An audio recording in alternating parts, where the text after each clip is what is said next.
Okay, so I just wanted to show you guys a couple things called texture painting, and we could do it on a cube, but to give you like a more complex example, let's use this monkey.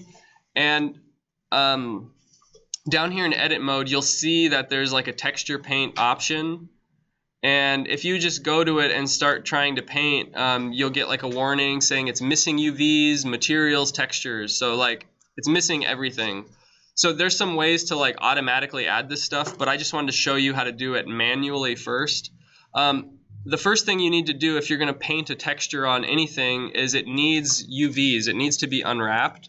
So, if you go to the UV image editor and you go into edit mode, and I'm just going to hit U and unwrap, and you're going to get this like really distorted mesh or whatever. But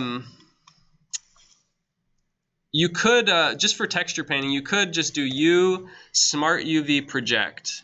And that's going to try to limit the stretching as much as possible, but it's going to give you, it's going to rip up your mesh in kind of a weird, like here's an eyeball and like here's part of an eye, and like there's no real way to kind of know what this piece is other than, if you select those faces, it'll, it kind of like links up.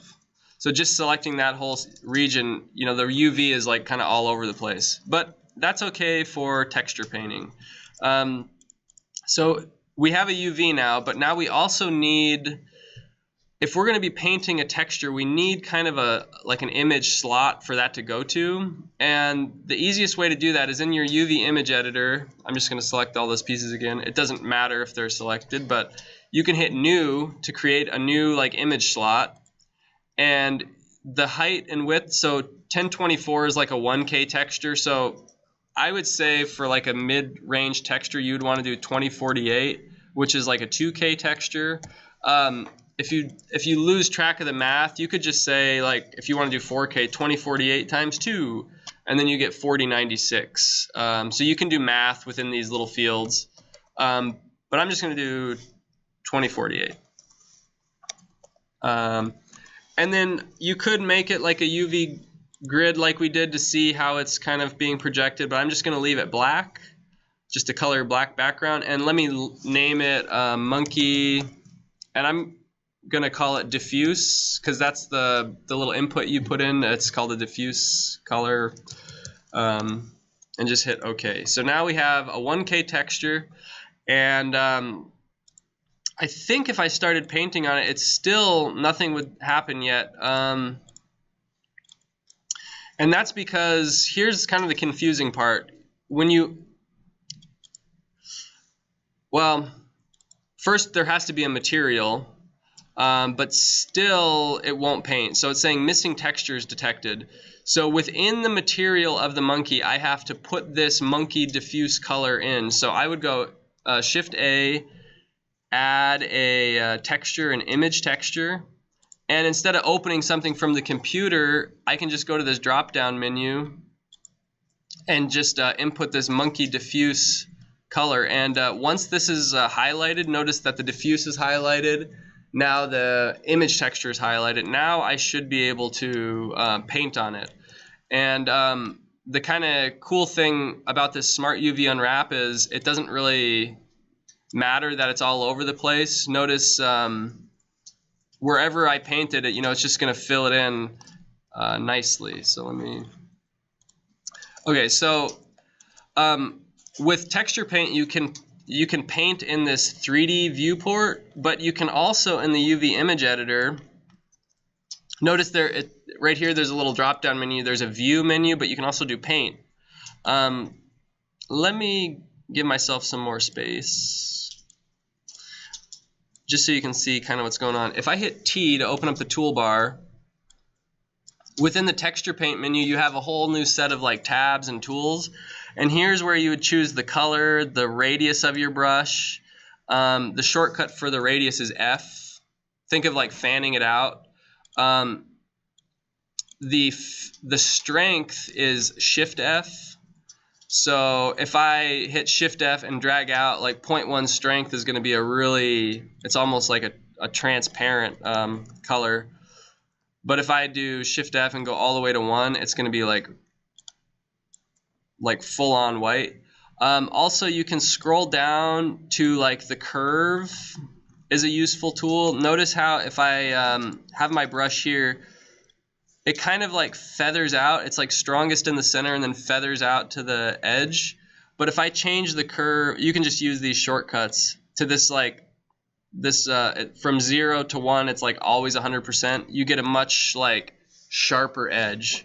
So, but I tend to use this kind of feathered. Now, maybe the last thing, we'll get into some of the other things in a little bit later. But if I hit T within this UV image editor, and if I go into this paint mode, up here in the Tools tab, it's kind of like identical. I think even if I increase the strength here, it increases in the 3D viewport. So what I tend to like to do is like, oh, I'm going to make the monkey like dark brown. And I kind of like painting in the UV image editor because it's flat. And I can just like brush in the UV image editor, right? And then this whole monkey is painted. And then maybe what I would do is lighten up the color a bit and then just paint on him. You know, give him like a skin tone and then maybe give him like more of a pink nose or something. And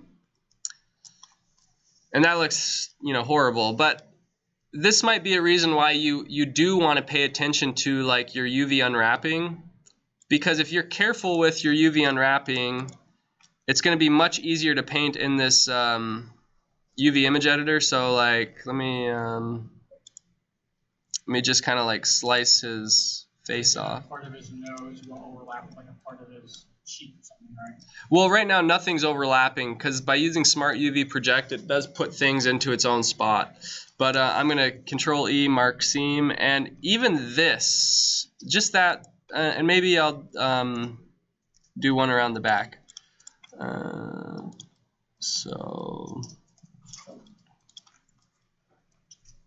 I think even this is going to give us a lot better idea. So and I'm just going to hit unwrap. And now I see like this is definitely the monkey's face. So let me just kind of repaint everything.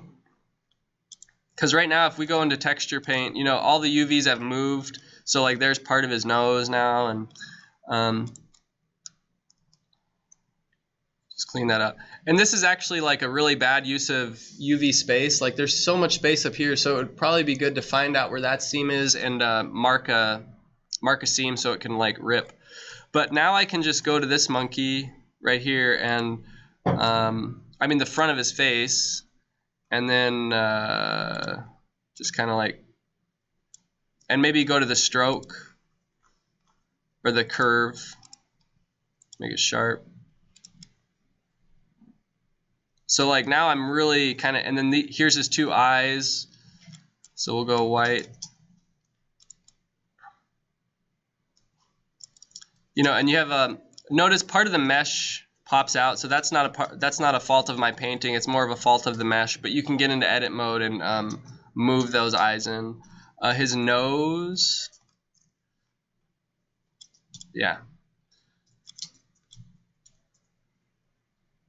So anyways, it does pay in a way to like do more careful UV unwrapping, and then you start seeing like a better result. And let me do some black for his eyes.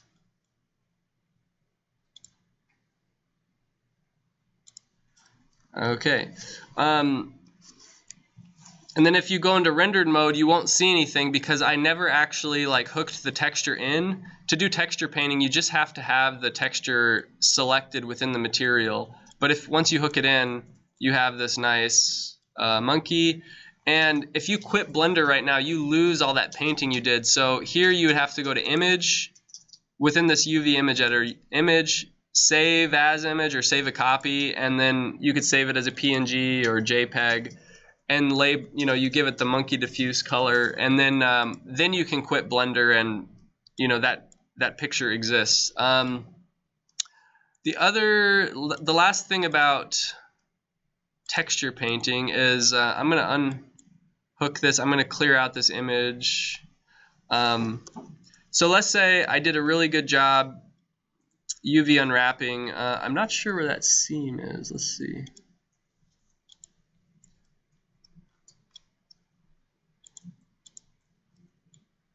Oh, okay. So this little checkbox right here, this kind of links your UV with the mesh. So if it's unchecked, whatever's selected on the mesh appears in the UV image editor, right? But if it is selected, your whole nothing has to be selected, but it all shows up, and that's kind of nice because I can search for like, what edge is this? And I'm trying to find, I want to rip those two edges, and then it shows up over here. It's right here. So if I mark that seam, and okay, it's maybe slightly better. Maybe I'll find this vertex, and if I go into wireframe mode, it's easier to see. There it is. Oh, I guess they're not actually connected, but then I can turn that off, that selection thing, and instead of selecting things by vertices or edges or faces, I can choose islands, which is kind of nice because now these are like separate islands, and I could maybe move this up, maybe scale it up, maybe scale it on the X a little. Anyways, once you have a nice like UV layout, like this would be for like an airplane example, and you wanted to add a lot of decals to airplane or your motorcycle, you can export this UV. So I would go click the UV button down here and go, there should be a, maybe I'll select everything. There should be, oh, export.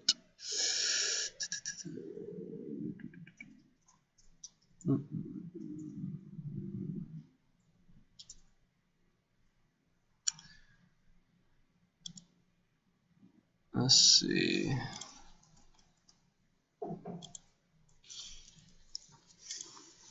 If anybody sees it before I do, export UV layout. There it is. So toward the top.